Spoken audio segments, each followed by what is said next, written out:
The delivery or the payment by government has an immediate positive effect on retired civil servants, as those who retired earning more than $200 will now have their pensions adjusted to accommodate the revised contribution rate and the actual earnings up to earnings ceiling of $700. On the investment front, the interest income from the boosted TB portfolio will contribute towards improved liquidity to the schemes, increased compliance by all employers, contributes also to stability and viability of our schemes, which clearly obviates the need to frequently increase contribution rates when reviews of benefits are being done.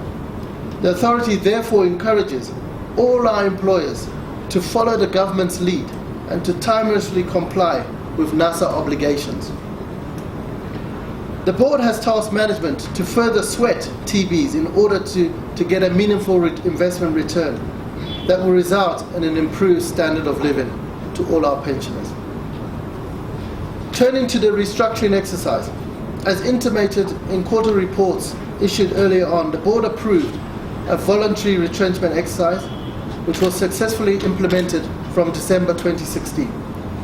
The exercise has seen a reduction in the staff headcount by 120.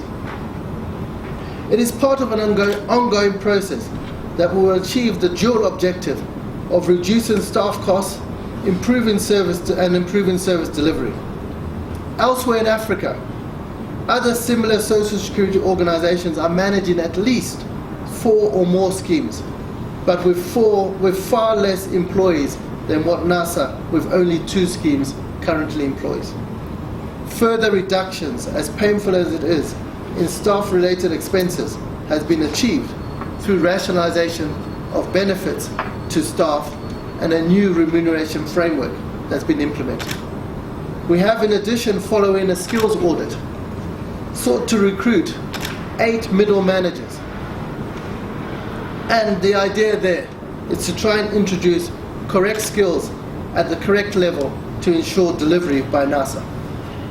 Turning to the actuarial valuation, the authority has commissioned a 3-year statutory actuarial valuation as required in terms of Section 26 of the NSSA Act, Chapter 17(4).